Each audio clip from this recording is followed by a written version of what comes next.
সম্মানিত মুসলমানেরা, কোরআনের কথা হবে, কোরআন দিয়ে কথা হবে, কিন্তু কোরআনের মঞ্চে কখনো দুই নম্বরে চলে না ইনশাআল্লাহ। কোরআনের কথা হবে, কোরআন দিয়ে বক্তব্য হবে, কিন্তু আগের মতো আর কোরআনের মঞ্চে মাহফিলে বাধা দেওয়ার সুযোগ আর দেওয়া হবে না ইনশাআল্লাহ। যেখানে যেখানে বাধা আসবে ওখানে মোকাবেলা করে জবাব দিয়ে যাওয়া লাগবে, কথা বলেন ঠিক কিনা? কারণ জবাব দেওয়া ছাড়া বর্তমান অবস্থা বড় খারাপ। কারণ মানুষ যত মুসলমানদের চুপ থেকেছে ততই মুসলমানদের উপর নির্যাতন আর জুলুমের স্টিমুলার চালায়া মুসলমানদেরকে যুগে যুগে নির্যাতন নিপীড়ন করা হয়েছে, কথা বলেন ঠিক কিনা? আর যখন মুসলমান মাথার পাগড়ি কোমরে বেঁধে যেই দিন থেকে মুসলমান প্রতিবাদ করা শিখেছে, ওই দিন থেকে নাস্তিক মুরতাদ রাম বামপন্থীরা আল্লাহর দুনিয়াতে সাহস দেখানোর সুযোগ না পেয়ে পলায়ন করেছে, কথা বলেন ঠিক কিনা? এই জন্য কোরআনের কথা হবে, কাউকে এক সিমটি ছাড়া দেওয়া হবে না ইনশাআল্লাহ। আপনারা রাজি আছেন ভাই? রাজি আছেন আপনারা? যদি রাজি থাকেন তাহলে যতক্ষণ মাহফিল হবে শুনবো ইনশাআল্লাহ, কোনো দিকে তাকানোর সুযোগ না। আসেন আমি আপনাদের সামনে তেলাওয়াত করেছি সূরাতুল বাকারার 153-54 নম্বর আয়াত। এই সূরাটি আল্লাহ রাসূল সাল্লাল্লাহু আলাইহি সাল্লামের মাদানে জিন্দেগিতে নাজিল হয়েছে শেষ পর্যন্ত। সবাই কথা বলবেন কয় জায়গায়? আমরা কিন্তু কোরআন শোনার জন্য আসছি, মানবো ইনশাআল্লাহ। রাসূলের হাদিসকে আমরা মানি না ভাই? সবাই কথা বলেন মানি। নবীজি বলছেন 3টা জায়গায় ফাঁকা রাখা যায়, তার মধ্যে 1 নম্বর হলো নামাজে ফাঁকা রাখা যাবে না। কোথায় বলেন তো?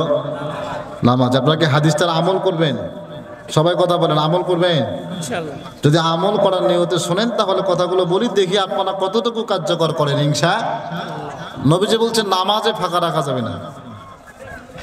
2 নম্বর হলো নবীজি বলছেন যেখানে কোরআনের কথা হবে সেখানেও ফাঁকা রাখা যাবে না।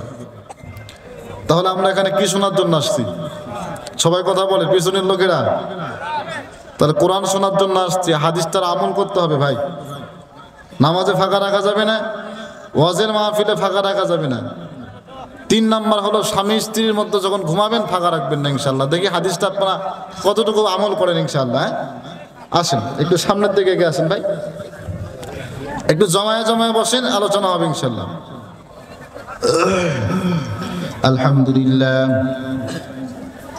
আলহামদুলিল্লাহ নাহমাদুহু ওয়া নাস্তাঈনুহু ওয়া নাস্তাগফিরুহু ওয়া নাউযু বিল্লাহি মিন শুরুরি আনফুসিনা ওয়া মিন সাইয়্যাতি আমালিনা মান ইয়াহদিহিল্লাহু ফালা মুদিল্লা লাহু ওয়া মান ইউদ্লিলহু ফালা হাদিয়া লাহু ونشهد أن لا إله إلا الله وحده لا شريك له ونشهد أن لا إله إلا الله وحده لا شريك له ونشهد أن سيدنا ونبينا وحبيبنا ومولانا محمدا عبده ورسوله الذي أرسله بحق بشيرا ونذيرا وداعيا إلى الله بإذنه وسراجا منيرا فقد قال الله تعالى في كلامه المجيد وبرهانه التوحيد সবাই জবান খুলে তেলাওয়াত করে আউযু বিল্লাহি মিনাশ শাইতানির রাজীম বিসমিল্লাহির রহমানির রহিম ইয়া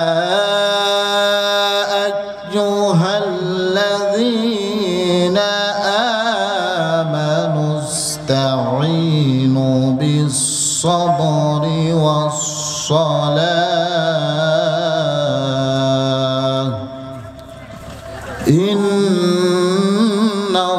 ইন্নাল্লাহা মা'আস-সাবিরিন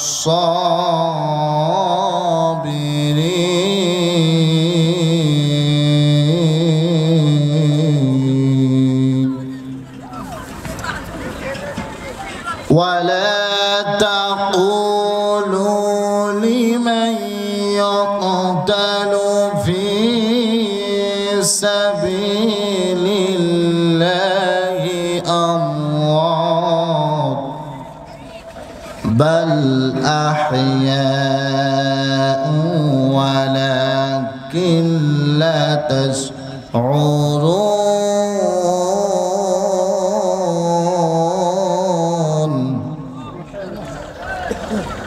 ولنبلونكم بشيء من الخوف والجوع ونقص من الأموال والأنفس والثمرات وبشر الصابرين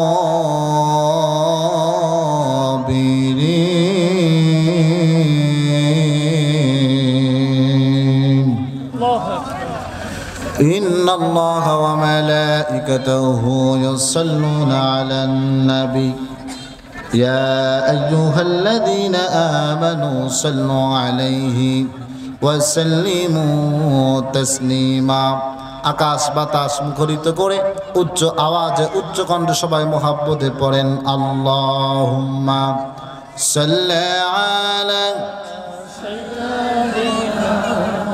মাওলানা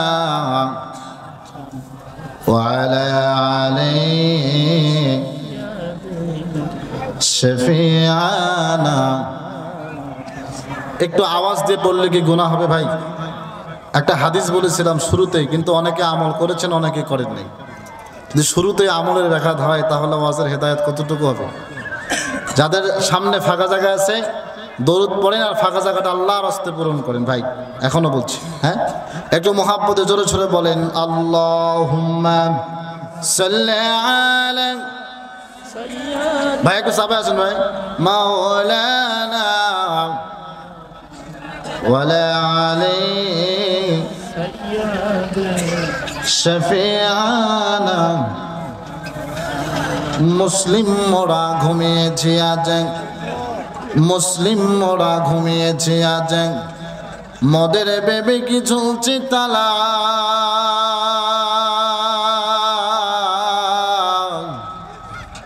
রক্ত মোদের হয়েছে শিথিল, পাপে অন্তর কালা।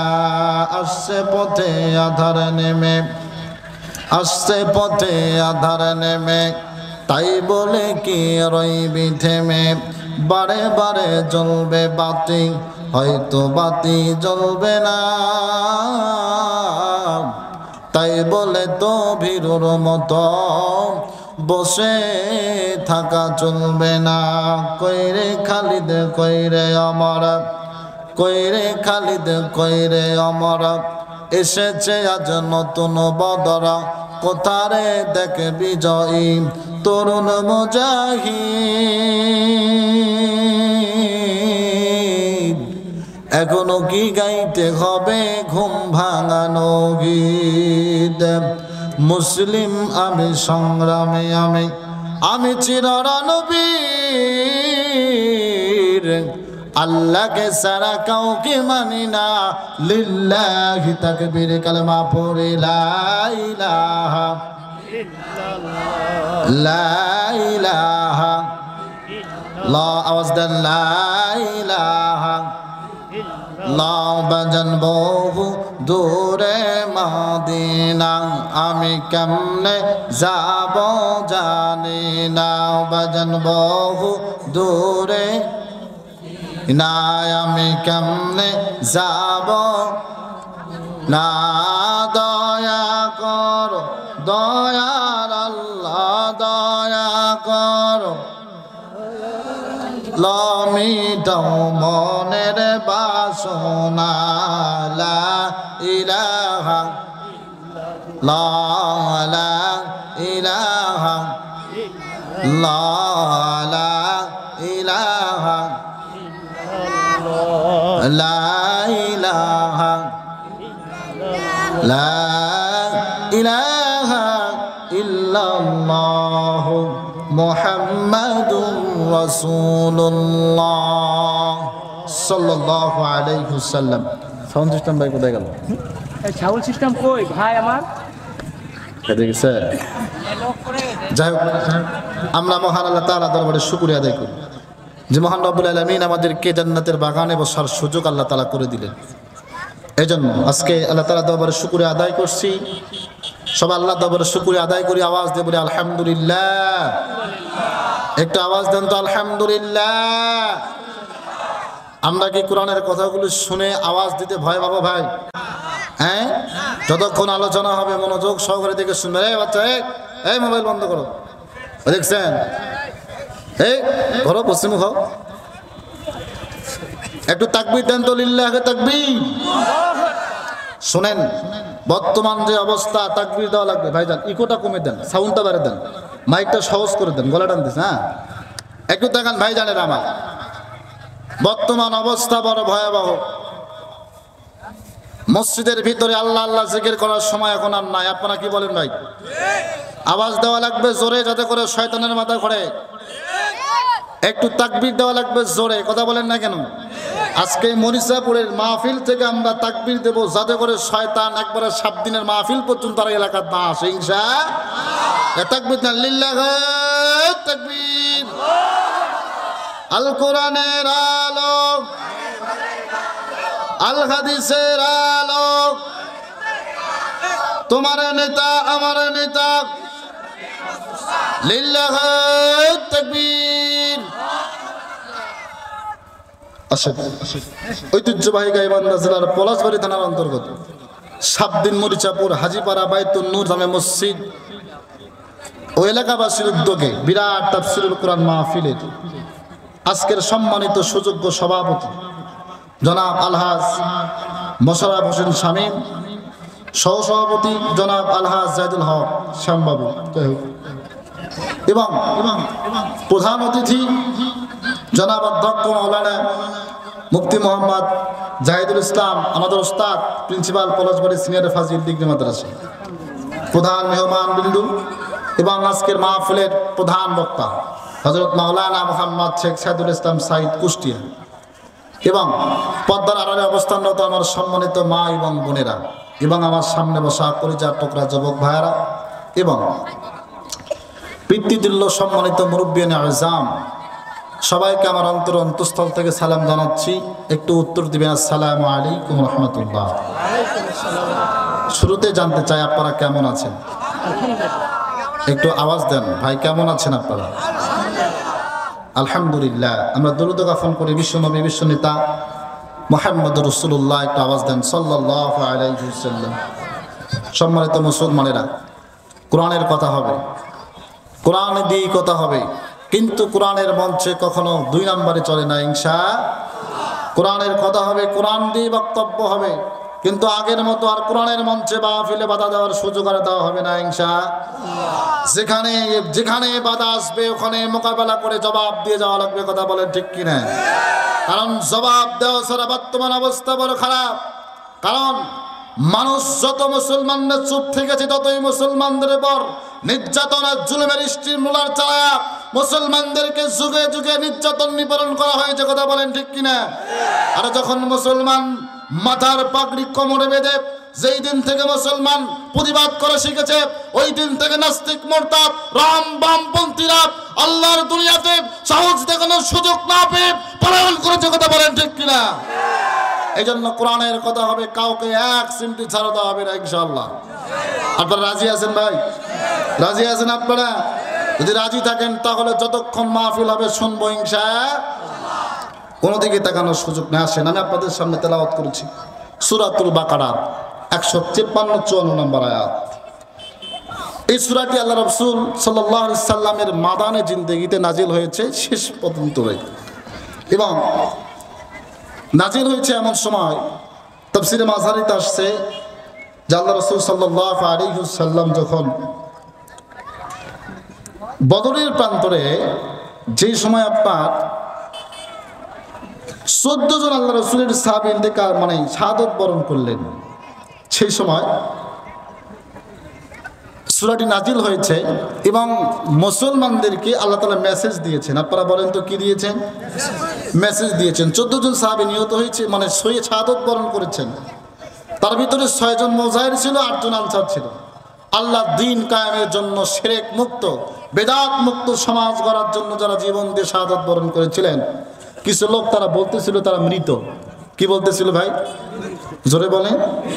যখন তারা মৃত বলল, আল্লাহ রাব্বুল আলামিন শহীদদের মর্যাদা বাড়াতে গিয়ে আল্লাহ বলছেন যে যারা আল্লাহ রাস্তায় নিহত হয়ে যায় তাদেরকে তোমরা মৃত বলো না, বরং তো তারা জীবিত বলেন। সুবহানাল্লাহ।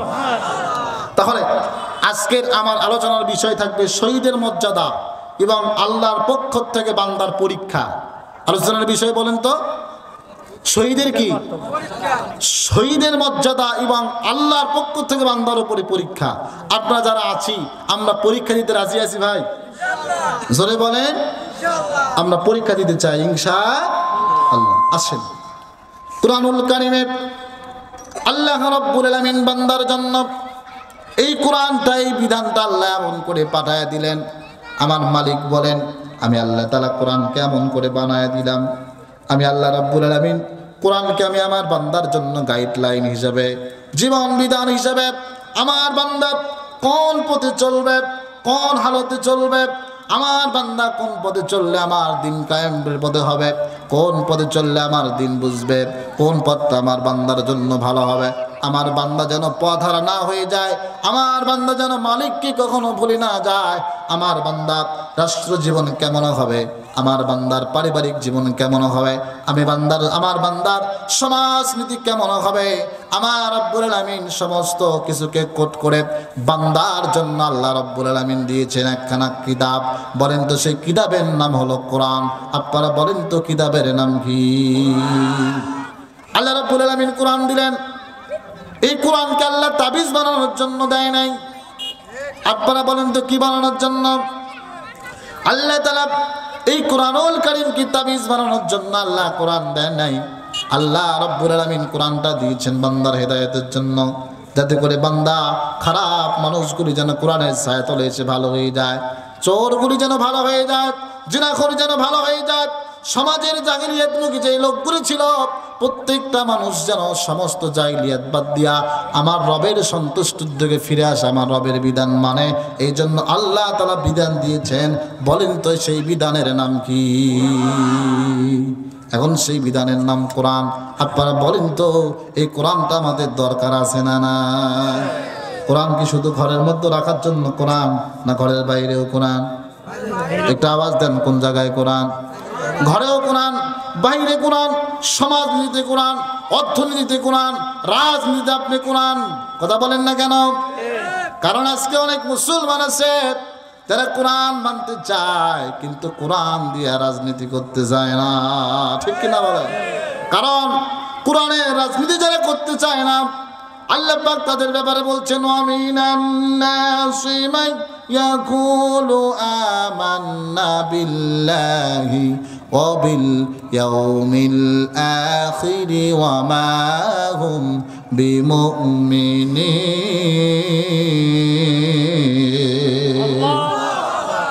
আল্লাহ পাক বলেন, রাসূল আপনি বলে দেন, ওয়ামিনান নাস মান ইয়াকুলু, দুনিয়াতে কিছু মানুষ আছে যুগে যুগে তারা থাকবে, মাইয়া কুলুব, তারা বলতেছে, বলেছিল, বলবে, আমান্না বিল্লাহ, আমরা আল্লাহর উপরে ঈমান এনেছি, ওয়াবিল ইয়াউমিল আখির ওয়া মা হুম বিমুমিনিন, তারা বলে আমরা আল্লাহর উপরে ঈমান এনেছি, আল্লাহর দিন আমরা বুঝেছি, আমরা আল্লাহর উপরে ঈমান আনলাম, ইহকাল এবং পরকালের উপরে আমরা বিশ্বাস রাখলাম। আমার নবীকে আল্লাহ জানায় দিলেন, রাসূল আপনি বলে দেন, এদের মুখে একটা অন্তরে আর একটা, এদের মুখের কথা অন্তরের কথা এক নয়, এরা কোশ্চিন কালে ঈমানদার হতে পারে না। এখন তাকান, আমাদের মুখের কথা আর মনের কথা কয় হওয়া লাগবে? সামনের লোকেরা কথা বলেন, কয় হওয়া লাগবে? মনে এক, বাহিরেও। কিন্তু আমরা মুসলমান রাজনীতি করতে রাজি, সব করতে রাজি, কিন্তু কোরআন দিয়ে রাজনীতি করতে রাজি নয়। কথা বলেন না কেন? অনেক মুসলমান আছে সব করতে রাজি, কিন্তু হুজুর ওই দিকে যাওয়া যাবে না। কোন দিকে? ওই দিকে গেলেই তো সুদের অর্থনীতিতে আঘাত লাগবে, ওই দিকে গেলেই তো আর চান্দা উঠানো হবে না। কথা বলেন না কেন আপনারা? ওই দিকে গেলেই তো আর জিনা করা হবে না, ওই দিকে গেলেই তো আর মিথ্যা বলা যাবে না। এই জন্য হুজুর সব লাইন বলেন কবরে রস করেন, মাটির নিচে রস করেন, কিন্তু উপরে রস করার দরকার নাই। এরকম টাটকা মুসল্লি আমাদের সমাজে আছে না? না, রহ রহ মুসল্লি, অভাব নাই। আহারে, এদের টুপি দেখলে মনে হয় জান্নাত থেকে কামিল পাস করে কেবল নামলো। আপনারা কি বলেন ভাই? এরকম টুপি এলা নাই সমাজে? আহারে, এমন টুপির অবস্থা। আসেন সম্মানিত মুসলমানেরা, তাহলে আল্লাহ দিয়েছেন কোরআন, আর এই কোরআনটা আমাদের মানার দরকার আছে না নাই? আওয়াজ দেন ভাই, সামনের লোকেরা আছে না নাই? এই কোরআন মানতে হবে। আল্লাহ যেরকম করে মানতে বলেছেন, নিজের ব্যক্তিগতভাবে আল্লাহ কোরআন দিয়েছেন, আল্লাহ মানার বিধান দিয়েছেন। আল্লাহ পাক বলছেন, তুমিনুনা বিবাদিল কিতাবি ওয়া তাকফুরুনা বিবাদ فمن جزاء من يفعل ذلك منكم إلا خزي في الحياة الدنيا يوم القيامة يردون إلى أشد العذاب। আল্লাহ পাক সুন্দর করে বান্দাকে বোঝাচ্ছেন, তার রাসূলকে বলছেন, রাসূল আপনি বলেন, পৃথিবীর ময়দানে কোনো মানুষ যদি, কোনো গোত্র যদি, কোনো জাতি যদি আল্লাহর কোরআনকে সুবিধার জন্য ব্যবহার করে, আপনারা বলেন তো কিসের জন্য? সামনের লোকেরা কথা বলেন না কেন ভাই? কিসের জন্য? একটা আওয়াজ দেন, কিসের জন্য? তারা যদি কোরআনকে সুবিধার জন্য ব্যবহার করে, তারা যদি মনে করে নামাজ পড়ব, কোরআন পড়ব, কিন্তু কোরআন মানবো ততটুক চলতে লাগে যতটুক, আপনারা আওয়াজ দেন, কোরআন মানে ততটুক চলতে লাগে যতটুক, এমন মুসল্লি গ্রাম বাংলায় আছে না? না, কারণ সুদখোর কোরআন মানে ততটুক সুদ খাওয়া যাবে যতটুক, কথা বলেন না কা? কারণ জিনাকারী কোরআন মানে ততটুক, জিনার ক্ষতি হবে না যতটুক। সভাপতি সাহেব কোরআন মানে ততটুক, সভাপতি বাজাতে লাগে যতটুক। আল্লাহ পাক বলছেন, কোন জাতি যদি, কোন দল যদি, কোন গোত্রের লোক যদি আল্লাহর কোরআনকে নিজের জন্য ব্যবহার করে, যতটুকু লাগবে এতটুকু মানে, যতটুকু লাগবে না এতটুকু মানে না। যেই পরিপূর্ণ কোরআন মানলে মামলা হবে, পরিপূর্ণ কোরআন মানলে হামলা হবে, পরিপূর্ণ কোরআন মানলে জেল হবে, পরিপূর্ণ কোরআন মানলে জুলুম হবে, ফাঁসির মঞ্চে যাওয়া লাগবে, কিন্তু সব কিছুকে মানে না। শুধুমাত্র সুবহানাল্লাহ, আলহামদুলিল্লাহ, অত রিক্সে যাওয়া যাবে না।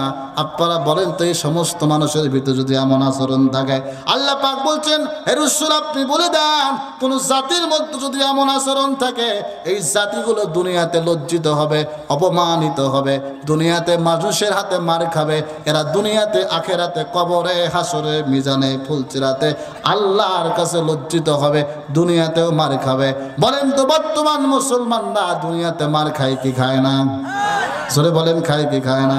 কারণ একই মুসলমান, কিন্তু কথা বলে দুই রকম, ঠিক কিনা বলেন? একটু আসেন, আল্লাহ পাক বলছেন, এই ইমানদারেরা, মুসলমানেরা, তোমরা দুনিয়াতে কোথায় ছোটাছুটি করতেছ?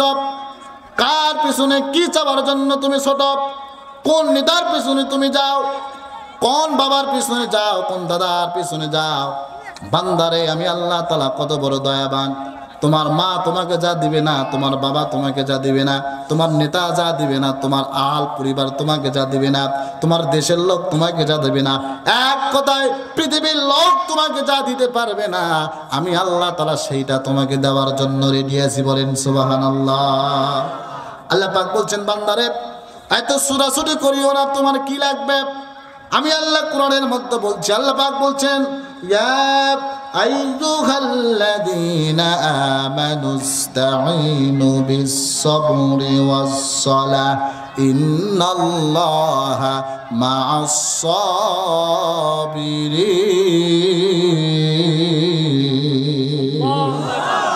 আল্লাহ পাক বলছেন, হে ঈমানদারেরা, যারা ঈমান এনেছো, ইস্তাঈনু, তোমরা চাও। বলো তো, আমরা চাবো কার কাছে? আওয়াজ দেন, চাবো কার কাছে? মুসলমান চায় কার কাছে? না না না, বর্তমান মুসলমানের কোয়ালিটি চেঞ্জ হয়ে গেছে, বরং বর্তমানে মুসলমানের চাওয়ার সিস্টেম চেঞ্জ হয়ে গেছে। এমন মুসলমান আছে একটা বিড়ির কাছে ইমান বিক্রি করে, এমন মুসলমান এই দিকে আছে না? না, আরে একটা বিড়ি যেই দিকে, ইমানদার ঘুরছে ওই দিকে, একটা চা যেই দিকে, ইমানদার ঘুরলো ওই দিকে। কথা বলেন না কেন আপনারা? কথা বলেন, এমন লোক নাই? নাই নাই নাই, একটা ব্রিজ এই দিকে ইমানদার গেছে সেই দিকে, অথচ ইমানদার দাবি করল। আল্লাহ পাক বলছেন এই ইমানদারেরা যারা ঈমান এনেছ, আল্লাহকে যারা বিশ্বাস করে নিয়েছ, আমানুস্তাঈনু, তোমরা সাহায্য চাও। বলেন তো মুসলমানরা সব সময় সাহায্য চাবে কার কাছে? আল্লাহ পাক বুঝাচ্ছেন বান্দারে বিপদে আপদে বালা মুসিবতে সব সময় সর্বক্ষেত্রে আপনারা বলেন তো আমরা চাবো কার কাছে? যেই দিন থেকে মুসলমান আল্লাহর কাছে চাওয়া বাদ দিয়েছে, ওই দিন থেকে মুসলমানের উপরে গজব দিয়েছেন কে? এই জন্য বলেন তো আমরা চাবো কার কাছে? দুনিয়ার নেতার কাছে নয়, ভারতের কাছে নয়, চীনের কাছে নয়, আমেরিকার কাছে নয়, রাশিয়ার কাছে নয়। বলেন তো আমাদের মালিকের নাম কি? একটা আওয়াজের নাম কি? আমরা মুসলমান চাবো কার কাছে? মুসলমান তো সেই জাতি যেই মুসলমান জীবন দিতে জানে, কিন্তু মুসলমান ইমান বিক্রি করতে জানে না। আপনারা কথা বলেন ঠিক না বেঠিক? কারণ যুগে যুগে মুসলমানরা নির্যাতন হয়েছেন, নিপীড়ন হয়েছেন, ফাঁসির মঞ্চে ঝুলেছেন, মার খেয়েছেন, কিন্তু কখনো কোনো বেঈমানের কাছে জীবন ভিক্ষা চাই নাই। কথা বলেন ঠিক কিনা? যারা বাস্তব প্রমাণ। 14টি বছর আমাদের প্রিয় রাহবার আল্লামা সাঈদী জুলুমের শিকার হয়েছেন, নির্যাতনের শিকার হয়েছেন, একটা বারের জন্য বেঈমানের কাছে আপোষ করে নাই। কথা বলেন ঠিক কিনা? তিনি যদি আপোষ করতেন অনেক আগে তাকে খালাস দেওয়া হতো। তিনি বলেছেন আমার জীবনের সবচেয়ে বড় ইচ্ছা হলো আমার শাহাদাতের তামান্না নিয়ে মৃত্যুবরণ করা। শুধুমাত্র ভারতের দালালদের কারণে, শুধুমাত্র ভারতের চক্রান্ত করার কারণে বিশ্বনন্দিত আলেমদেরকে জেলখানায় বন্দী করে ইঞ্জেকশন পুশ করে হত্যা করেছে যারা, বর্তমান যুগের নমরুদ আবু জেহেলদের দালাল। তার কথা বলেন ঠিক কিনা? কারণ এরা সবচেয়ে বড় দালাল। এরা বাংলাদেশকে ধ্বংস করেছে, এরা দেশের নন্দিত আলেমকে লজ্জিত করেছে। আর এই লজ্জিত করার কারণে 5ই আগস্টে ছাত্রদের মাধ্যমে এই সমস্ত স্বৈরাচারদেরকে দেশ থেকে উৎখাত করা হয়েছে। কথা বলেন ঠিক কিনা? যুগে যুগে যারা এই জুলুমের শিকার করেছেন, যুগে যুগে যারা এই মুসলমানদের উপর নির্যাতন করেছেন, আল্লাহ পাক এইভাবে জুলুমের বিচার করে। কথা বলেন ঠিক কিনা? এখান থেকে প্রকাশ্য দিবালোকে আবার বলতে চাই, আবার যদি কোনো ব্যক্তি আলেমদের বিরুদ্ধে মৌলবাদ অপবাদ দেন, আবার যদি কোনো ব্যক্তি আলেমদেরকে ধর্ম ব্যবসায়ী বলেন, মনে রাখেন 5ই আগস্টের মতো আপনাদের এমন উপহার আসতেছে। কথা বলেন ঠিক কিনা? এই জন্য মুসলমানেরা আমরা চাবো কার কাছে? বলেন জোরে বলেন। আপডেট নিউজ শুনেন। মুসলমান তো সেই জাতি, কারণ বদরের প্রান্তরে যেই দিন হাজারো কাফের বেঈমানরা মুসলমানদের বিপক্ষে দাঁড়িয়েছিল, মুসলমান মাত্র 313 জন। আপনার আওয়াজ দেন কয়জন? আওয়াজ দেন ভাই কয়জন? মাত্র 313 জন হাজারো মুশরিকদের সামনে দাঁড়ায় নিজের জীবনকে উৎসর্গিত করেছিল আল্লাহর জন্য। কথা বলেন কার জন্য? আল্লাহর জন্য উৎসর্গিত করেছিল।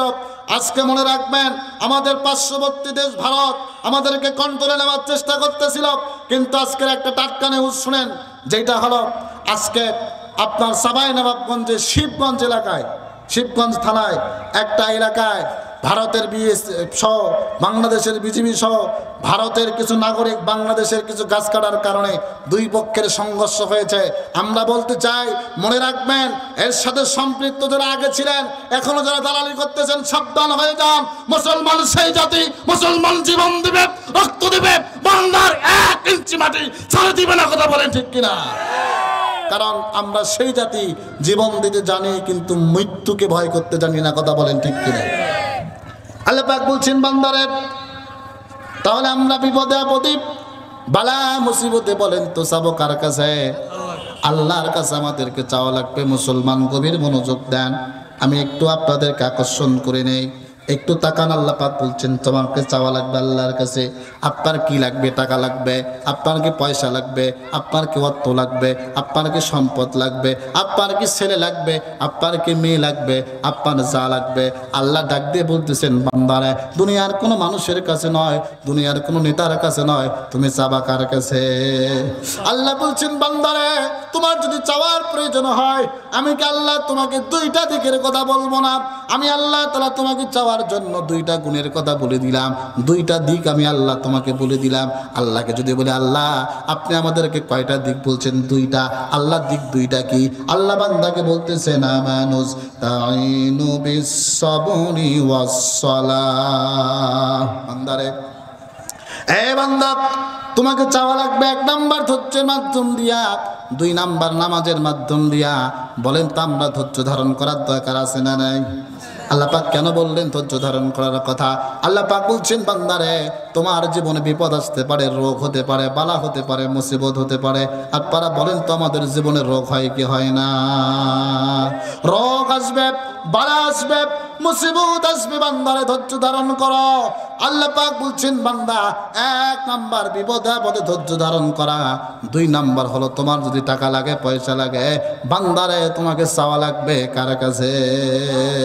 আল্লাহ পাক বলছেন 1 নাম্বার হলো ধৈর্য, 2 নাম্বার হলো নামাজ। আপনারা বলেন তো 1 নাম্বার ধৈর্য, 2 নাম্বার হলো নামাজ। বলেন তো আমাদের নামাজের দরকার আছে না না? আমি কথাটা কেন বললাম? পূর্ব আকাশে সূর্য উদিত হয়ে যখন পশ্চিম আকাশে ডুবে যায়, মুসলমান গভীর মনোযোগ দেন। সূর্য যখন ডুবে যায় তখন লক্ষ্য করবেন রাত যত গভীর হয়ে যায় সবার দরজা বন্ধ হয়ে যায় কি যায় না ভাই? কথা বলেন, যায় কি যায় না? সবার দরজা বন্ধ হয়ে যায়। মার দরজা বন্ধ, বাবার দরজা বন্ধ, আপনজনদের দরজা বন্ধ, তারা তোমাকে দিয়ে দেব। তাহলে আপনারা বলেন তো আমরা যাবো কার কাছে? নামাজের মাধ্যম দিয়া। মুসলমানেরা একটু খেয়াল করেন, হযরত আইয়ুব আলাইহিস সালাতু ওয়াস সালামকে আল্লাহ রাব্বুল আলামিন যখন ক্ষমতা দিলেন, অর্থ দিলেন, সম্পদ দিলেন, হযরত আইয়ুব আলাইহিস সালামকে আল্লাহ সব দিয়ে দিলেন। সব দেওয়ার পরে শয়তান বলছে, আল্লাহ আপনার আইয়ুব আপনাকে আমনে আমনে মানে না, আপনার টাকার লোভে মানে। যেটা বলেন কিসের লোভে? আল্লাহ পাক বলছেন, না না না, ইমানদারেরা টাকার লোভে আল্লাহর ইবাদত করে না। তাহলে কি? আল্লাহ পাক বলছেন তাহলে কি করা লাগবে? শয়তান বলছে, আল্লাহ তার কাছ থেকে সব আপনি কেড়ে নেন। আল্লাহ রাব্বুল আলামিন হযরত আইয়ুব আলাইহিস সালাতু ওয়াস সালামের কাছ থেকে সমস্ত সম্পদগুলিকে আল্লাহ কেড়ে নিলেন। বন্ধু গভীর মনোযোগ দেন। সমস্ত সম্পদগুলিকে কেড়ে নেওয়ার পরে আল্লাহ রাব্বুল আলামিন হযরত আইয়ুব আলাইহিস সালামের শরীর জুড়ে একটা রোগ দিলেন। আপনারা বলেন তো কি দিলেন ভাই? বলেন, কথা বলেন, কি দিলেন? কুষ্ঠ রোগ দিলেন। আহারে 12টি বছর পর্যন্ত কুষ্ঠ রোগ হয়ে গেল হযরত আইয়ুব আলাইহিস সালাম। আল্লাহ রাব্বুল আলামিন দীর্ঘদিন পরে সেবা দান করলেন, নেতৃত্ব কর্তৃত্ব সব ফেরত দিলেন। আল্লাহ পাক এখানে বুঝালেন, বান্দারে শোনো, আমি আল্লাহ তাআলা যুগে যুগে তোমাদের উপরে পরীক্ষা করি। আমি আল্লাহ যুগে যুগে তোমাদের উপরে বিভিন্ন রকমের রোগ দিয়া, বালা দিয়া, মুসিবত দিয়ে ইমান পরীক্ষা করি। হতাশ হয়ো না। বান্দা, যা লাগবে ইবাদতে দাঁড়ায় যাও, আর ইবাদতের মাধ্যম দিয়া তোমার মালিকের কাছে তুমি চেয়ে নাও। বলেন না মারহাবা। আমরা চাবো কার কাছে ভাই?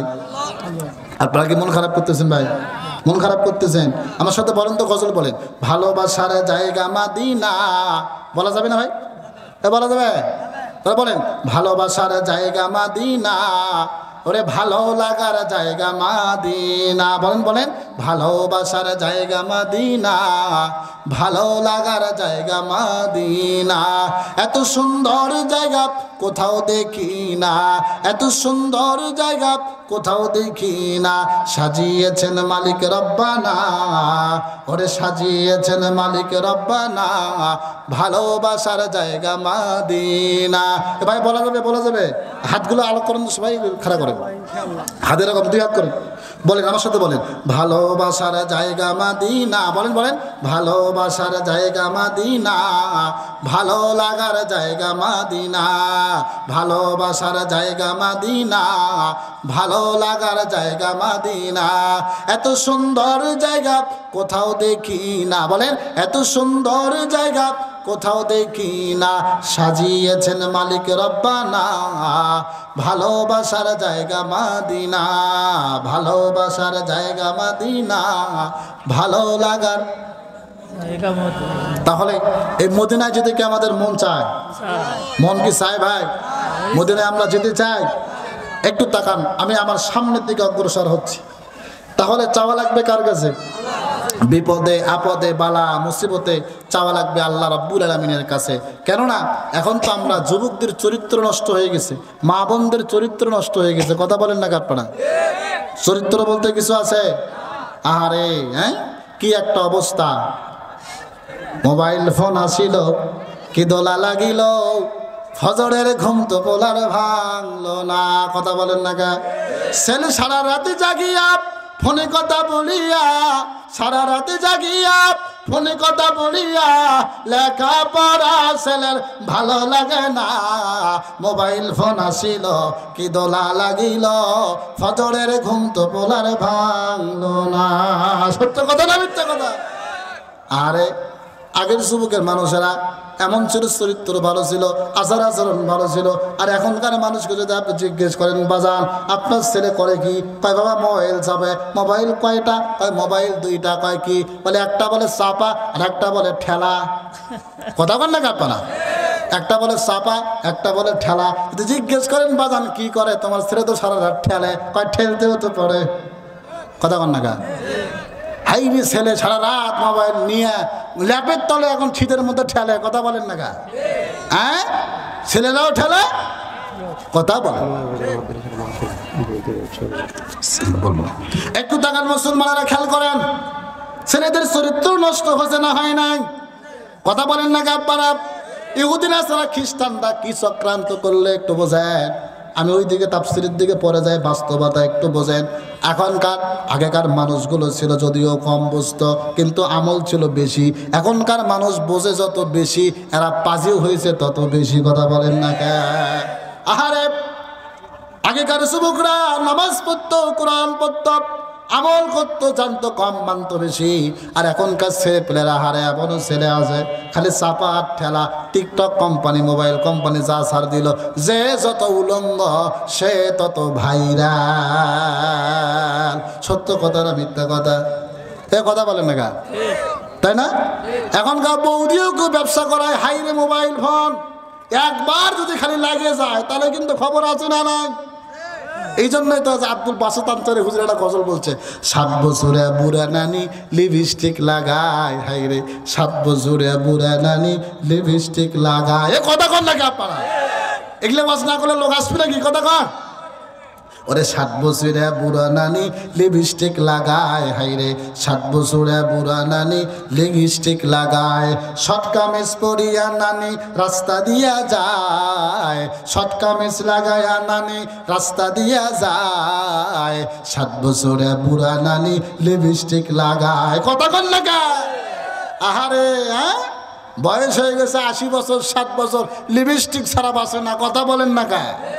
যুবকদের চরিত্র নষ্ট হলে এমন ভাবে আজকাল মানুষেরা, মুসলমান একটু গভীর মনোযোগ দেন, আজকের ছেলেপেলেদের চরিত্র নষ্ট হয়ে গেছে।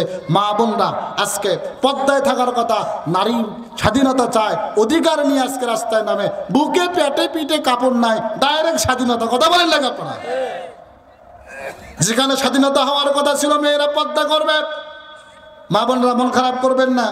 যেখানে স্বাধীনতা হওয়ার কথা ছিল মেয়েরা পর্দা করবে, মেয়েরা বোরকা পরবে, মেয়েরা সুন্দরভাবে সৌন্দর্য প্রকাশ না করে রাস্তা দিয়ে ঘুরবে। আর এখনকার যুবকের এমন একটা অবস্থা, হারে পেটে কাপড় নাই, পিঠে কাপড় নাই, একেবারে কপালত দিছে একটা ফোঁটা, লাম খালি মিম খালি নুনতে একটা ফোঁটা, পেট খালি পিঠ খালি কপালত একটা ফোঁটা, ডাইরেক্ট মারছে। কথা বলেন না গা? হ্যাঁ, রন্না দিছে এমন ভাবে, পুরুষ মনে মাপটাও দেয় না ওইভাবে। কথা বলেন না গা? আরে কি অবস্থায় বসবাস করি। আর আজকে আমরা নারীর অধিকার নিয়ে কথা বলি। সম্মানিত মুসলমানেরা, এখন তাকান, যে যেখান থেকে বক্তব্য শুনছেন আপনাদের বলেন তো আমাদের পরিবর্তনের দরকার আছে না নাই? একটা আওয়াজ দেওয়া আছে না নাই? মুসলমানেরা, যুবক ভাইরা আমার গভীর মনোযোগ দেন। মুসলমানদের চরিত্র কেমন ছিল, আজকে মুসলমানদের চরিত্র কেমন হয়ে গেল, আমি একটা হাদিস দ্বারা আপনাদেরকে স্পষ্ট করে দিতে চাই। আল্লাহ রাসূল সাল্লাল্লাহু আলাইহি ওয়াসাল্লামের একজন সাহাবী ছিল, তার নাম হলো আব্দুল্লাহ বিন হুযায়ফা। আপনারা বলেন তো তার নাম কি? হযরত আব্দুল্লাহ বিন হুযায়ফা রাদিয়াল্লাহু তাআলা, তিনি যখন রোমের বাদশা ছিল, যখন পারস্য বাদশা সীমান্ত এলাকায় যখন চলে গেলেন, সীমান্ত এলাকায় যাওয়ার জন্য বাজার, সেই সময় আব্দুল্লাহ বিন হুযায়ফার নেতৃত্বে আপনারা বলেন তো 14 জন সাহাবী নিয়া, আপনারা বলেন তো কয়জন? সামনের লোকেরা কথা বলেন কয়জন? মুসলমান 14 জন সাহাবীরা হযরত আব্দুল্লাহ বিন হুযায়ফা পরোচ্চ এলাকা পাহারা দেওয়ার জন্য চলে গেল। পাহারা দেওয়ার জন্য চলে গেলেন। এই 14 জনের ভিতরে একজনকে বানালেন সেনাপতি। তার নাম হলো আব্দুল্লাহ বিন হুযায়ফা। বয়সটা কিন্তু বেশি নয়, মাত্র 16 বছর বয়স। আপনারা বলেন তো কয় বছর? 16 বছর বয়সের একজন যুবককে ইসলামের জন্য সেনাপতির দায়িত্ব দেওয়া হলো। আর বলা হলো আব্দুল্লাহ বিন হুযায়ফা, তো এই 16 জনের দায়িত্ব তোমাকে দেওয়া হলো, তুমি দায়িত্ব বহন করো। হযরত আব্দুল্লাহ বিন হুযায়ফা 16 জনকে নিয়ে পাহারা দিচ্ছিলেন সীমান্ত এলাকা। এই সীমান্ত এলাকা যখন পাহারা দিচ্ছিলেন, পাহারা দিতে গিয়ে একটা পর্যায়ে পারস্য বাদশার সৈন্যদের হাতে এই 16 জন আটক হয়ে গেল, বন্দী হয়ে গেল। এই 16 জনকে বন্দী করে নিয়ে যখন তারা চলে গেলেন, বন্দী করে নিয়ে যাওয়ার পরে সেই বাদশার কাছে তাদেরকে রাখা হলো এবং বন্দী করার পরে তাদেরকে বলা হলো, হে মুসলমানেরা, তোমরা যারা এখানে এসেছ তোমাদের মধ্যে সেনাপতিকে? সবাই বলছেন আমাদের সেনাপতির নাম হলো আব্দুল্লাহ বিন হুযায়ফা। আব্দুল্লাহ বিন হুযায়ফাকে ডাকো। বাদশা আব্দুল্লাহ বিন হুযায়ফাকে ডাকলেন। ডাকার পরে বলছেন, আব্দুল্লাহ বিন হুযায়ফা, তুমি তো যুবক মানুষ, আপনারা বলেন তো আব্দুল্লাহ বিন হুযায়ফা কি মানুষ? সামনের লোকের আওয়াজ দেন, কি মানুষ? আব্দুল্লাহ বিন হুযায়ফা, তুমি তো যুবক মানুষ। আব্দুল্লাহ বিন হুযায়ফা রে, তুমি তো একজন যুবক মানুষ, তুমি কেমন করে ইসলাম কবুল করলা? আব্দুল্লাহ বিন হুযায়ফা, ইসলাম কবুল করে তুমি কি পেয়েছ? ইসলাম কবুল করে তোমাকে কি দিয়েছে? আব্দুল্লাহ বিন হুযায়ফা, শোনো, আমি বাদশা তোমাকে বলে দিলাম, তুমি যদি ইসলামকে বাদ দিয়া তুমি যদি আমাদের ধর্ম মেনে নাও, তাহলে আমি বলে দিলাম, আমি বাদশা তোমাকে আমার রাষ্ট্রের অর্ধেক সম্পদ তোমার নামে লিখে দেব। আব্দুল্লাহ বিন হুযায়ফা ডাইরেক্ট বলছেন, বাদশা শোনেন, মুসলমান সেই জাতি, মুসলমান জীবন বাজি রেখে আল্লাহর জন্য জীবন দিতে জানে, কিন্তু টাকার কারণে ঈমান বিক্রি করতে জানে না। একটু আওয়াজ দিয়ে বলেন কথা ঠিক কিনা? কারণ মুসলমান জীবন দিতে রাজি, কিন্তু ঈমান দিতে রাজি নয়। আব্দুল্লাহ বিন হুযায়ফাকে বলা হলো, আব্দুল্লাহ বিন হুযায়ফা, তোমাকে বললাম এই কালেমা যদি তুমি ছেড়ে দাও রে আব্দুল্লাহ বিন হুযায়ফা, তাহলে আমি তোমাকে স্পষ্ট করে বলি, আব্দুল্লাহ বিন হুযায়ফা কালেমা ছেড়ে দিলে পরে তোমাকে, আমার একটা ঘরে সুন্দরী মেয়ে আছে, আব্দুল্লাহ বিন হুযায়ফা, রাষ্ট্রের অর্ধেক সম্পদ আমি তোমার নামে লিখে দিব। আব্দুল্লাহ বিন হুযায়ফা, আমার একটা সুন্দরী কন্যা আছে, আমি আমার সুন্দরী কন্যার দ্বারা তোমাকে বিবাহ দেব। তারপরেও তুমি ঈমান ছাড়ো। যুবক ভাইরা, পদ্মার মায়েরা, গভীর মনোযোগ দেন। মুসলমানদের চরিত্র কেমন? একজন যুবক ইমানদার হলে পরে, আল্লাহওয়ালা হলে পরে তার কাজ কি? একটু তাকান। আব্দুল্লাহ বিন হুযায়ফা বলছেন, বাচ্চা, আপনি আমাদেরকে কি মনে করেন? আমরা মুসলমান এমন জাতি, আমরা জীবন দিতে জানি, কিন্তু অর্থের বিনিময়ে নারীর কারণে আমরা ঈমান দিতে জানি না। একটু আওয়াজ দিয়ে বলেন না মারহাবা। তাহলে কথা হলো, আব্দুল্লাহ বিন হুযায়ফা, তোমাকে টাকা দেওয়া হবে, অর্থ দেওয়া হবে, সম্পদ দেওয়া হবে, আমার সুন্দরী মেয়েকে দিয়ে বিয়ে দিব, তারপরেও তুমি ঈমান ছেড়ে দাও। আব্দুল্লাহ বিন হুযায়ফা বলছেন, না না না, জীবন দিয়ে দিব, কিন্তু একটা বারের জন্য ঈমান ছাড়ব না। বাদশা মনে করল, আব্দুল্লাহ বিন হুযায়ফার ঈমানকে নষ্ট করার জন্য কি করা যায়, কি পরিকল্পনা করা যায়? পরিকল্পনা হলো, আহারে বলা হলো পরিকল্পনা করো। কি পরিকল্পনা? পরিকল্পনা হলো 16 বছরের একজন টকবকে যুবক। আপনারা বলেন তো, 16 বছরের একজন যুবকের সামনে যদি একটা মেয়েকে উলঙ্গ করে ছেড়ে দেওয়া হয়, আপনারা বলেন তো কি করে? কথা বলেন না কে ভাই? আওয়াজ দেন, কি করে? জোরে বলে। 16 বছরের একজন যুবকের সামনে যদি একটা সুন্দরী মেয়েকে উলঙ্গ করে দেওয়া হয়, যৌবনের তাড়না, মনের মধ্যে যৌবনের খায়েশ জাগবে। যৌবনের তাড়নায় জেনা করার কারণে তাদের মনের মধ্যে এমনভাবে জিনার একটা মনোভাব তৈরি হবে, জিনার মনোভাব তৈরি হওয়ার কারণে জিনা করবে, ঈমান নষ্ট হয়ে যাবে। কি চক্রান্ত দেখেন। আব্দুল্লাহ বিন হুযায়ফাকে বলা হলো, আব্দুল্লাহ বিন হুযায়ফা, তোমার ঈমান আমরা নষ্ট করতে চাই। আব্দুল্লাহ বিন হুযায়ফা বলল, জীবন দেব, ঈমান কাউকে দেব না। এবার একটু খেয়াল করেন, আব্দুল্লাহ বিন হুযায়ফার ঈমান নষ্ট করার জন্য বাদশা ওই এলাকার একজন সুন্দরী সুনামধন্য একজন মহিলাকে ডাকলেন। ডাকার পরে বলছেন, মহিলারে, হাজারো যুবক তোমার প্রেমের জন্য পাগল, হাজারো যুবক তোমাকে পাওয়ার জন্য পাগল। এ মহিলা, তোমাকে একটা বার দেখার জন্য কত যুবক তোমার জন্য অপেক্ষা করে। এ মহিলা রে, আমি তোমাকে বলতে চাই, আমার রুমের মধ্যে, আমার জেলখানার মধ্যে একজন আসামি বন্দী আছে, তার নাম হলো আব্দুল্লাহ বিন হুযায়ফা। আরে আব্দুল্লাহ বিন হুযায়ফা মুসলমান ইমানদার, তার ইমানকে যদি তুমি নষ্ট করতে পারো, আমি তোমাকে উত্তম পুরস্কার দেব। আপনারা বলেন তো কি পুরস্কার দিবে ভাইজান? আবার বলেন কি পুরস্কার? উত্তম পুরস্কার হবে। কি উত্তম পুরস্কার? উত্তম পুরস্কার দেওয়া হবে। এবার মহিলাকে রাতের বেলা আব্দুল্লাহ বিন হুযায়ফার কাছে পাঠায় দেওয়া হলো। আব্দুল্লাহ বিন হুযায়ফার কাছে পাঠায় দেওয়া হলো। মেয়েটা সুন্দর সাজনিয়া, রূপ যৌবন নিয়ে আব্দুল্লাহ বিন হুযায়ফার সামনে চলে গেলেন। আহার রাতের বেলা উলঙ্গ হয়ে আব্দুল্লাহ বিন হুযায়ফা 4 পাশ দিয়ে ঘুরতেছেন। কয় পাশ দিয়ে? আপনারা আওয়াজ দেন, কয় পাশ? একটু জোরে বলেন তো, কয় পাশ? 4 পাশ দিয়ে ঘুরতেছেন। মেয়েটা আব্দুল্লাহ বিন হুযায়ফার ইমানকে নষ্ট করার জন্য বাজান এরকম করে সারাটা রাত ঘুরলেন। মেয়েটা লক্ষ্য করলেন আব্দুল্লাহ বিন হুযায়ফা সারাটা রাত নামাজ আদায় করলেন। আব্দুল্লাহ বিন হুযায়ফা সারাটা রাত দাঁড়ায়া কি যেন তেলাওয়াত করতেছেন, কি যেন বিড় করে বলতেছেন। আবার কখনো সেজদায় চলে যাচ্ছেন বাজান, এমন সেজদা দিয়ে দেয়, দীর্ঘক্ষণ সেজদায় পড়ে মালিকের সাথে কথা বলে। সারাটা রাত এরকম প্রতিবাহিত কাটায় দিল। একটা বারের জন্য তাকালেন না কি তার 4 পাশ দিয়ে ঘোরে। আব্দুল্লাহ বিন হুযায়ফা সারাটা রাত ইবাদত করলেন। ফজর হয়ে গেল, মেয়েটা বের হল। বাচ্চা খুশি মন নিয়ে বলছে, মেয়েরা আব্দুল্লাহ বিন হুযায়ফার ইমান কি নষ্ট হয়েছে নাকি? এবার বলছেন না না না, আব্দুল্লাহ বিন হুযায়ফার ইমান নষ্ট হয় নাই। এ আব্দুল্লাহ বিন হুযায়ফা এমন একটা যুবক, বাচ্চা মুসলমানদের চরিত্র এত সুন্দর হয় আমার জানা ছিল না। আমি লক্ষ্য করেছি আমার মতো একটা মেয়েকে পাওয়ার জন্য, আমার মতো একটা মহিলাকে পাওয়ার জন্য আমাকে মানুষ কত টাকা দেয়, কত পয়সা দেয়, আমি সবার সামনে যাই না। কিন্তু আব্দুল্লাহ বিন হুযায়ফার কাছে আমি যখন গেলাম, আমি তাকে শুধুমাত্র একটু প্রেম নিবেদন করার জন্য, তার চরিত্র নষ্ট করার জন্য সারাটা রাত আমি 4 পাশ দিয়ে ঘুরেছি। কিন্তু একটা বারের জন্য আব্দুল্লাহ বিন হুযায়ফা আমার মুখের দিকে তাকায় নাই, কে আমার 4 পাশ দিয়ে ঘোরে।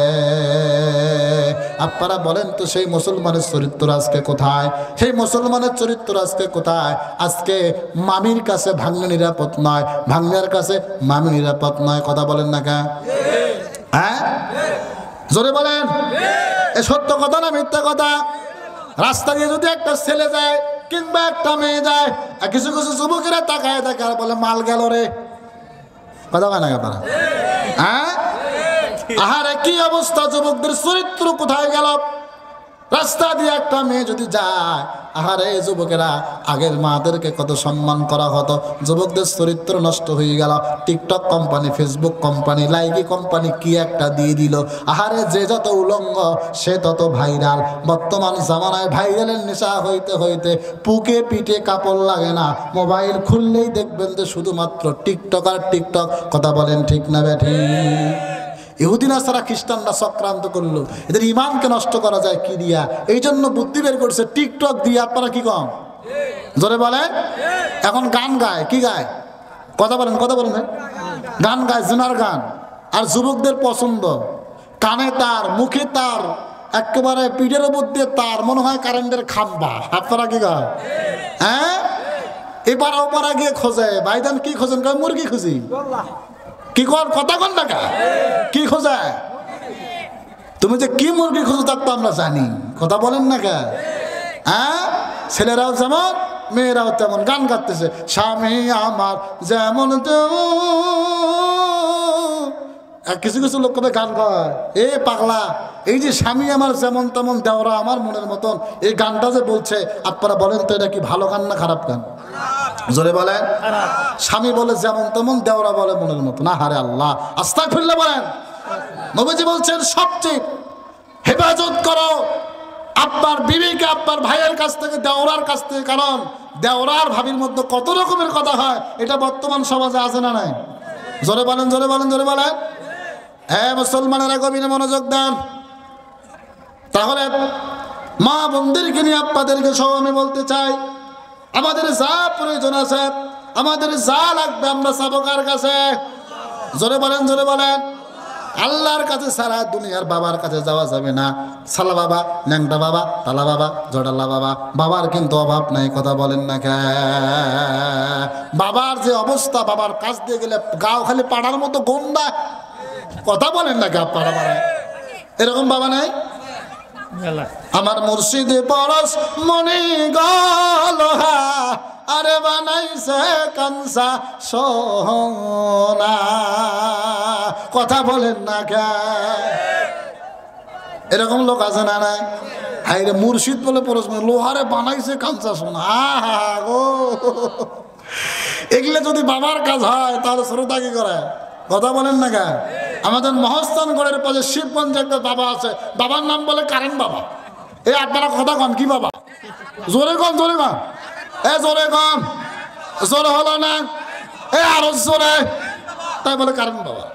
এর নাম শুনেছিল কেমনে? কয়ে যা যা কয়ে ফুকতে কারেন্টের মতো কাজ, তাই বলে কারেন্ট বাবা। কথা বলেন না গা? আল্লাহ পাক বলছেন, বান্দারে যেই দিন থেকে তুমি আমার কাছে চাওয়া বন্ধ করেছ, ওই দিন থেকে আমি আল্লাহ তাআলা তোমার উপরে আমার লানত। আপনারা বলেন তো, বিপদে আপদে বালা মুসিবতে চাওয়া লাগবে আল্লাহর কাছে? আহারে আল্লাহ তাআলা বান্দাকে ডাক দেয়, এ বান্দা, রাত গভীর হয়ে গেছে, তোমার মায়ের দরজা বন্ধ, তোমার বাবার দরজা বন্ধ, সবার দরজা বন্ধ হয়ে গেছে। বান্দারে, তোর কি টাকা লাগবে, তোর কি পয়সা লাগবে, তোর কি অর্থ লাগবে, তোর কি সম্পদ লাগবে? এ বান্দা, আমি আল্লাহ জানি এই দুনিয়ার মানুষগুলো বড় বেঈমান, এই দুনিয়ার মানুষগুলো বড় স্বার্থপর। স্বার্থ ছাড়া ভাই ভাইকে ভালোবাসে না, স্বার্থ ছাড়া ভাই বোনকে দেখতে পারে না, স্বার্থ ছাড়া স্বামী স্ত্রীকে চায় না, স্বার্থ ছাড়া স্ত্রী স্বামীকে চায় না। এমন একটা অবস্থা তৈরি হয়ে যাবে, এ বান্দারে, আমি আল্লাহ জানি। ছোট ভাইয়ের জন্য বড় ভাই কষ্ট করেছ, তোমার ছোট ভাই তোমার কষ্টের মূল্য দিবে না।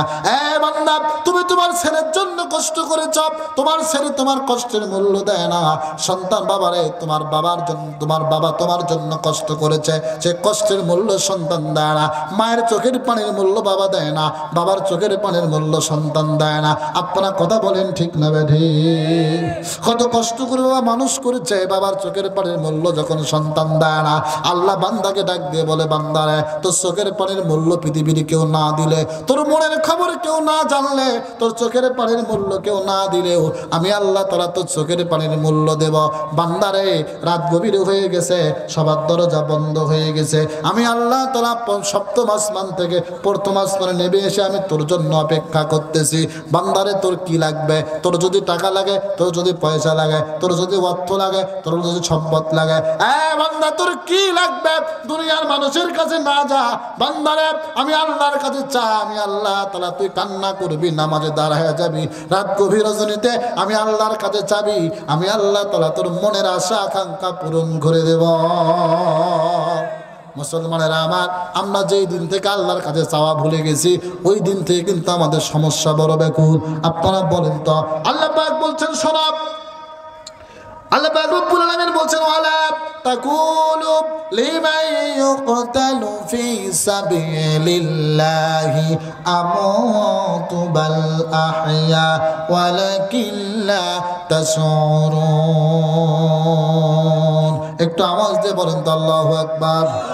হ্যাঁ মুসলমানরা, আল্লাহ পাক ডাক দিয়ে বলছেন, এই বান্দারা শোনো, ওয়ালা তাকুলু লিমান ইউকতালু ফি সাবিলিল্লাহ, তোমাদের মধ্যে কেউ যদি আল্লাহ রাস্তায় নিহত হয়ে যায়, আপনারা বলেন তো কার রাস্তায়? দুনিয়াতে দুইটা রাস্তা পাবেন, একটা হলো আল্লাহ রাস্তা, একটা হলো শয়তানের রাস্তা। আপনারা বলেন তো কোন রাস্তায় আপনারা থাকতে চান? আল্লাহর দলে না শয়তানের দলে? এ আল্লাহর দলে কারা কারা থাকতে চান একটু হাত তোলেন তো দেখি। একটা তাকবীর দেন, লিল্লাহে তাকবীর। একটা আওয়াজ দেন, লিল্লাহে তাকবীর। আল কোরআনের আলো, আল হাদিসের আলো, তোমার নেতা আমার নেতা, লিল্লাহে তাকবীর। একটু তাকান মুসলমানেরা, আপনারা কেমন খারাপ করতেছেন ভাই? আলোচনা কিছুক্ষণ চালাবো ভাই, এই কিছু লোক কথা হয় না, কি হলো না? মামুদাদের গান শুনবেন কোনটা? মুসলমানরা গভীর মনোযোগ দেন। আল্লাহ রাব্বুল আলামিন বান্দাকে বলছেন, বান্দারে, তোমাদের মধ্যে কেউ যদি নিহত হয়ে যায় আল্লাহ রাস্তায়, দুনিয়াতে দুইটা পথ, একটা হলো আল্লাহর পথ, একটা আল্লাহর দল, আরেকটা হলো শয়তানের দল। আপনারা আল্লাহর দলে থাকবেন না শয়তানের দলে থাকবেন? এই কথা বল না কা? একটা হলো আল্লাহর দল, আরেকটা কোন দল? এখন বলেন তো শয়তানের দলের লোক বেশি না আল্লাহর দলের লোক বেশি? না না না না না, বর্তমান অবস্থা ব্যাকুল হয়ে গেছে, অবস্থা বড় খারাপ। মসজিদের ভিতরে ফেসবুকে কিন্তু আল্লাহ ওয়ালার অভাব নাই, মসজিদে যা ঘুরে দেখবেন নামাজি নাই। কথা বলেন না গা? ফেসবুকে ভালো কিছু পোস্ট করেন আর না করেন, দেখবেন যে মাশাআল্লাহ, আলহামদুলিল্লাহ, সুবহানাল্লাহ, আল্লাহু আকবার। এত ইমানদার ফেসবুকত, মসজিদে যা দেখবেন না একেবারে পুরো গ্রাম মিলে 3টে নামাজি। এ কথা কোন বারে? একটু দেখাল মুসলমান, আল্লাহ দিনের পক্ষে কথা বললে মামলা হয় কি হয় না? কথা বলেন না কাপ? আপনারা বলেন তো, অতীতে এই বাংলাদেশের মধ্যে গাজার ব্যবসা হয়েছে না হয় নাই? এখনো চলে কি চলে না? এবার ব্যবসা হয় কি হয় না? কথা বলেন না কে? শোনেন, মাহফিল শুনতে আসছেন অনেক লোক আলহামদুলিল্লাহ, সুবহানাল্লাহ, আল্লাহু আকবার বলে না। বলেন তো আলহামদুলিল্লাহ, আল্লাহু আকবার, সুবহানাল্লাহ বললে কে খুশি হয়? জোরে বলেন। না বললে কে খুশি হয়? কথা বলেন না কে আপনারা? শয়তান খুশি হয়। আপনারা আল্লাহকে খুশি করবেন না শয়তানকে? জোরে বলেন। আল্লাহকে খুশি করবেন। দেখবেন যে অনেক লোকে আলহামদুলিল্লাহ, সুবহানাল্লাহ, আল্লাহু আকবার বলে না। দেখবেন যে যেই লোকটা বলে না, খেয়াল করবেন ওই লোক সেই লোক। আপনারা কোন লোক? এই লোক কোন লোক? কোন লোক? আবার শয়তান নতন কইেন না, মারামারি হওয়ার সম্ভাবনা থাকতে পারে। দরকার নাই, আপনারা খালি মনে মনে ধরে নেন, হাতের কাছে দেখেন কোন লোকটা তাকবীর দেয় না আর কোন লোকটা হা না বলে না, ধরে নেবেন যেটা কয় না ওই লোক সেই লোক। আমরা আজকে বললাম ওই লোক কোন লোক? তাকবীর দেন, লিল্লাহি তাকবীর, আরো জোরে দেন, লিল্লাহি তাকবীর। আল কোরআনের আলো, আল হাদিসের আলো, তোমার নেতা আমার নেতা। এখন তাকান, তোমার নেতা আমার নেতা ছাতা মাতা, কথা কয় না গা? হ্যাঁ, এমন নেতা আমার নেতার চরিত্র খুবের মতো পবিত্র, কিন্তু মাঝে মধ্যে গরু চুরি করে নিয়ে এসে নেতা কর্মী ভাত খাওয়ায়। কথা কন লাগে আপনারা? হ্যাঁ, এগুলো বলে নেতা। রাস্তায় খারাপ হলে পরে 5 টাকা চান্দা চা, এরা বলে নেতা। কথা বলেন না কা? যারা এই চান্দা নিয়ে গরু চুরি করে নেতা কর্মী খাওয়াচ্ছেন, মনে রাখবেন সময় আসছে আর ছাড় দেওয়ার সুযোগ নাই। যেখানে অন্যায় হবে ওখানে আপনার প্রতিবাদ করবো ইনশাআল্লাহ। আল্লাহর কোরআনের সৈনিকরা প্রতিবাদ করতে ভয় পায় না, হয় মরবো না হয় মারবো, মরলে শহীদ বাঁচলে গাজী, কোনো চিন্তা নাই। কথা বল না? আসেন সম্মানিত মুসলমানের, আলোচনা হবে ইনশাআল্লাহ। একটু দেখান মুসলমানের আমার, গভীর মনোযোগ। রাস্তা হলো 2টা, একটা হলো আল্লাহর রাস্তা, আরেকটা হলো শয়তানের রাস্তা। আমরা কোন রাস্তায় থাকবো বলেন? জোরে বলেন, কোন রাস্তায় থাকতে চাই? আমরা আল্লাহ রাস্তায় থাকতে চাই। তাহলে আল্লাহ রাস্তায় থাকে যারা, ইমানদার হলো তারা। একটু খেয়াল করেন মুসলমানেরা আমার, আমরা যদি আল্লাহ রাস্তায় থাকতে চাই তাহলে আল্লাহ রাস্তায় থাকতে গেলে জান দেওয়া লাগবে, মাল দেওয়া লাগবে। পয়েন্ট কয়টা? এই কথা বলেন, পয়েন্ট কয়টা? একটা আওয়াজ দেন ভাই, কয়টা? পয়েন্ট হলো 2টা। একটা একবার জান দেওয়া লাগবে, মালও দেওয়া লাগবে। কারণ শুধু জান দিলেই হবে না, মালও দেওয়া লাগবে। শুধু মাল দিলেই হবে না, জানও দেওয়া লাগবে। কথা বলেন না কে? আমার একটা হাদিস মনে করে গেলাম, ওই দিকে যাই। খলিফাতুল মুসলিমিন আমিরুল মুমিনিন হযরত ওমর রাদিয়াল্লাহু তাআলা আনহু যখন ক্ষমতায় ছিলেন, সেই সময়ের কথা আমার মনে পড়ে গেল। বন্ধুগণ আমার, গভীর মনোযোগ দেন। হযরত ওমর যখন খলিফা ছিলেন, মরুভূমির পাশ দিয়া, আপনারা বলেন তো কোন পাশ দিয়ে? আওয়াজ দেন, এজরে কোন পাশ দিয়া? মরুভূমির পাশ দিয়া একজন মহিলা হাঁটতেছিলেন। মহিলা হাঁটতে হাঁটতে হাঁটতে লক্ষ্য করে দেখলেন, এ লোকগুলো ওঠে কি হলো? কি হয়েছে? ওঠেন গা, আপনার সাবে সাবে বাসন তুলে সেখানে করেন সুবহানাল্লাহ আলহামদুলিল্লাহ লা ইলাহা, বলেন সুবহানাল্লাহ আলহামদুলিল্লাহ লা ইলাহা ইল্লাল্লাহ লা ইলাহা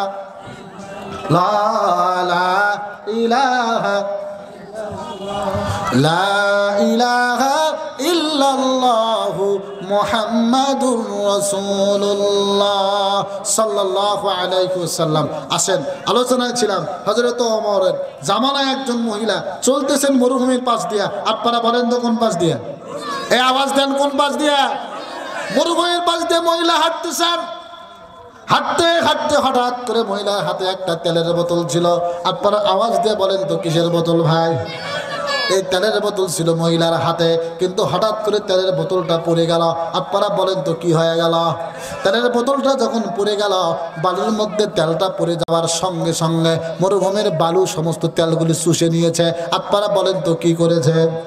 সমস্ত তেলগুলো চুষে নিয়েছে। চুষে নেওয়ার পরে মহিলা বোতলটা হাতে নিয়ে ওমরের দরবারে গিয়ে বলছে, ওমর তোমার কাছে আমার একটা বিচার আছে। ডাক দিয়ে বলতেছে ওমরের কাছে। হযরত ওমর বলছেন, মহিলা মা তোমার বিচার কি? ডাক দিয়ে বলছে, ওমর মরুভূমির পাশ দিয়ে আমি হাঁটতেছিলাম, হাঁটতে গিয়া হঠাৎ করে আমার হাতের মধ্যে থেকে তেলের বোতলটা পড়ে গেল। আর তেলের বোতলটা পড়ে যাওয়ার পরে মরুভূমির বালু আমার সমস্ত তেলগুলি শুষে নিয়েছে। আমি এর একটা বিচার চাই। আপনারা বলেন তো আপনারা কি চাই? আপনারা বলেন তো আর কি বিচার হয়? মরুভূমির মধ্যে তেলের বোতল পড়ছে, তেল পড়ার কারণে বালু তেল চুষে নিয়েছে। এবার মহিলা বিচার চায়। হযরত ওমর বলছেন, মহিলা মা এই তেলের বিচার তো করা যায় না, অতএব বাইতুল মাল থেকে তোমার যেই পরিমাণ তেল পড়ে গেছে আমি ওই তেলটা তোমাকে দিতে চাই। মহিলা ডাক দিয়ে বলছেন, ওমর আমার ওই তেল লাগবে না, আমার যেই তেলটা পড়ে গেছে ওই তেলটার দরকার। আপনারা বলেন তো কোন তেলটার দরকার? আওয়াজ দেন, কোনটার দরকার? ওই তেলটার দরকার। হযরত ওমর বলছেন, মা ওই তেল তো দেওয়া যাবে না। মা গো তাহলে তোমাকে বাইতুল মাল থেকে 5 কেজি তেল দেই। মহিলা বলছে, ওমর যাই বলো কোনো কাজ হবে না, আমার যেই তেলটা পড়ে গেছে ওই যে তেলটা পড়ে গেছে আমার ওই তেলটার দরকার। এবার মহিলা বলছেন, আমার আমাকে পাগল মনে করবেন না, আমাকে ওই তেলটা দেন। হযরত ওমর বলছেন, মহিলা মা ওই তেল তো দেওয়া সম্ভব হবে না, অতএব বাইতুল মাল থেকে তোমাকে 1 মণ তেল দেই। আপনারা বলেন তো কয় মণ? এই না। মহিলা বলছেন, ওমর 1 মণ তেলে কাজ হবে না, আমি ওগুলো কিছু চাই না, আমার যেইটা পড়ে গেছে ওইটার দরকার। আপনারা কি ঘর? হযরত ওমর বলছেন, মা এই তেল তো ফেরত দেওয়া সম্ভব হবে না। মহিলা বলছেন, ওমর আপনি যাই বলেন না কেন, আল্লাহ রাসূল সত্য, আপনি ওমরও সত্য, কোরআন সত্য। আর আপনি যদি নিজেকে সত্যকারের ওমর দাবি করেন, আমার মন বলে আমি এই তেলের বিচার পেয়ে যাব। বলেন সুবহানাল্লাহ।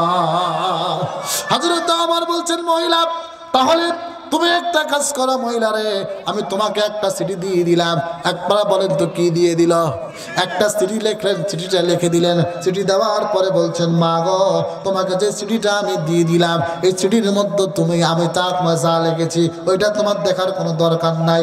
যেখানে তোমাকে আমি দিয়েছি, মা তোমার যেই জায়গায় তেলটা পড়ে গেছে ওই জায়গায় তুমি চিঠিটা দিবা আর বোতলটা রাখবা। আমার মন বলে মরুভূমির বালু তোমার তেলগুলি ফেরত দিয়ে দিবে। এবার মহিলা চলে গেলেন ওইখানে।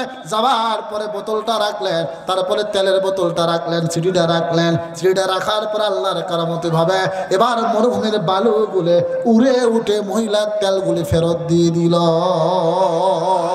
মানুষজন আশ্চর্য হয়ে গেল, আহারে ওমর কি চিঠি লিখলো, আর চিঠির মধ্যে কি লেখার কারণে, চিঠির মধ্যে কি লেখার কারণে হযরত ওমরের এই চিঠি দেওয়ার কারণে মরুভূমির বালু তেলগুলি ফেরত দিল।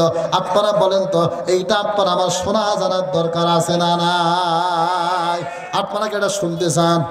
মানুষজন আশ্চর্য হয়ে গেল, আহারে চিঠির মধ্যে কি লেখা আছে এটা আমাদের জানার দরকার আছে না নাই? সবারই আছে, সবারই আছে জানার দরকার। তাহলে আমরা এটা জানতে চাই, আল্লাহ কবুল করুক, বলেন আমিন। একটু জিকির করেন, সুবহানাল্লাহ আলহামদুলিল্লাহ লা ইলাহা ইল্লাল্লাহ সুবহানাল্লাহ আলহামদুলিল্লাহ লা ইলাহা ইল্লাল্লাহ লা ইলাহা সুবহানাল্লাহ আলহামদুলিল্লাহ লা ইলাহা লা ইলাহা লা ইলাহা ইল্লাল্লাহু মুহাম্মাদুর রাসূলুল্লাহ সাল্লাল্লাহু আলাইহি ওয়াসাল্লাম। মুসলমানরা একটু গভীর মনোযোগ দেন। আপনারা আছেন ভাই? একটু আছেন, সবাই আছেন তো ইনশাআল্লাহ? একটু দেখান মুসলমানেরা, চুপচাপ থাকা যাবে না, মাঝে মধ্যে হুঙ্কার না দিলে কি হয়? কথা বলেন না গা? যদি আমরা হুঙ্কার না দিত আলেম সমাজ, ছাত্র সমাজ, তাহলে স্বৈরাচার রাজ কেউ থাকতো? কথা বলেন না কেন? কোরআনের তাফসীর মাহফিলে রাত 12টার পরে প্রত্যেকের গায়ে শুধু আর কাপড় থাকে না, সেখানে 144 জারি হয় না। 144 জারি হয় কোথায়? কোরআনের তাফসীর মাহফিল। যদি কথা বলেন ঠিক কিনা? যারা এই কোরআনের তাফসীর মাহফিল বন্ধ করেছিল তাদেরকে আমরা বলতে চাই, আপনারা কোরআনের মাহফিল বন্ধ করেছেন, আল্লাহ আপনাদের রিজিক বন্ধ করেছে। কথা বলেন ঠিক কিনা? বাংলার খাবারদের জন্য হারাম হয়ে গেছে। কথা বলেন ঠিক কিনা? আজ এমন আশা করিয়েন না বাংলাদেশে আবার জায়গা হবে। আসেন, আরেকবার খেলা হবে। এ আপনারা কি কর? আল্লাহ কবুল করুক, বলেন আমিন। মুসলমানেরা আমার পরে একজন বক্তা আছে, আপনারা কি জানেন? এ কথা কন্যাকে জানেন? আমার পরে একজন বক্তা আছেন, আপনারা জানেন। আমি মূল বক্তব্যের দিকে চলে যাব, আর বেশি সময় আমি আপনাদের কাছ থেকে নেব না। মুসলমানেরা, তাহলে বলেন তো, আমরা আল্লাহর দলের লোক হতে চাই কি চাই না ভাই? আমরা আল্লাহর দলের লোক হতে চাই। আল্লাহর দলের লোক হতে গেলে সত্য কয়টা? আপনারা হাত তুলে বলেন তো, সত্য কয়টা? এই আওয়াজ দেন, সত্য কয়টা? সত্য হলো দুইটা। এক নাম্বার সত্য হলো জান, এক নাম্বার, 2 নাম্বার হলো মাল। আপনারা বলেন তো, আমরা জালমান দেব কার রাস্তায়? একটু আওয়াজ দেন, কার রাস্তায়? মুসলমানেরা আমরা যারা জান দিয়ে শুনতেছি, একটু মাল দেওয়ার দরকার আছে না নাই? মুসলমানেরা কয়েকদিন আগের একটা ঘটনা আমার মনে পড়ে গেল। আপনারা জানেন কি? আমি জানি না। একটু তাকান। আমি কিছুদিন আগে একটা কবরের পাশ দিয়ে আসতেছিলাম। গভীর মনোযোগ দেন, একটা ছোট্ট কথা আমি বলতে চাই। আসতেছিলাম কবরের পাশ দিয়ে, একটা জায়গা দিয়া লক্ষ্য করলাম একটা জায়গায় একটা ছোট্ট বাচ্চা কবরস্থানের পাশে কান্না করে। ভাইজান, গভীর মনোযোগ দেন। ছোট্ট বাচ্চাটা কবরস্থানের পাশে কান্না করতেছে। আমি লক্ষ্য করলাম ছোট্ট বাচ্চাটা কান্না করে, মা মনে হয় মারছে, এই জন্য ছোট্ট বাচ্চাটা কান্না করে। কিন্তু লক্ষ্য করলাম মুসলমান, ওই ছেলেটার পাশে আরো কয়েকটা মহিলা কান্না করতেছে। আমি জিজ্ঞাসা করলাম, মহিলা মা কান্না করার কারণ কি? ডাকতে বলতেছে, হুজুর, কান্না করার কারণ হলো এই ছোট্ট বাচ্চাটার মা মারা গেছে, এই ছোট্ট বাচ্চাটা কবরের পাশ দিয়ে কান্না করতেছেন। আমি লক্ষ্য করলাম, বললাম, মা ছোট্ট বাচ্চাটা যে কান্না করে, একটু ছোট্ট বাচ্চার কান্না করার কারণ কি? আমি একটু সামনের দিকে অগ্রসর হলাম ভাইজান। সামনের দিকে অগ্রসর হওয়ার পরে লক্ষ্য করে দেখি ছোট্ট বাচ্চাটা মায়ের কবরটা ধরে কাঁদতেছে আর বলতেছে, মা গো, ও মা, 1টা বছর হলো দুনিয়া ছেড়ে চলে গেছো মা। 1টা বছর হলো দুনিয়া ছেড়ে চলে গেছ। 1টা বছর হয়ে গেল আমার আব্বা আমাকে কোনো কাপড় দেয় নাই, আমার আব্বা আমাকে কোনো পয়সা দেয় নাই। মা গো, আমার যে কাপড়গুলো সব ছিঁড়ে গেছে। মা, তোমার কাছে কিছুই চাই না, তুমি অন্তত কবর থেকে উঠে এসে আমাকে এক টুকরা কাপড়ের ব্যবস্থা করে দাও। ছোট্ট বাচ্চাটার করুণ কান্না শুনে মনের মধ্যে মায়া লাগলো। আহারে, যার মা নাই দুনিয়াতে, তাকে আদর করার মতো আর কেউ নাই। দুনিয়াতে যার মা নাই, বাবা নাই, তাকে আদর করার মতো আর কেউ নাই। মুসলমানেরা, পথ হলো 2টা। একটা হলো আল্লাহ রাস্তা, একটা হলো শয়তানের রাস্তা।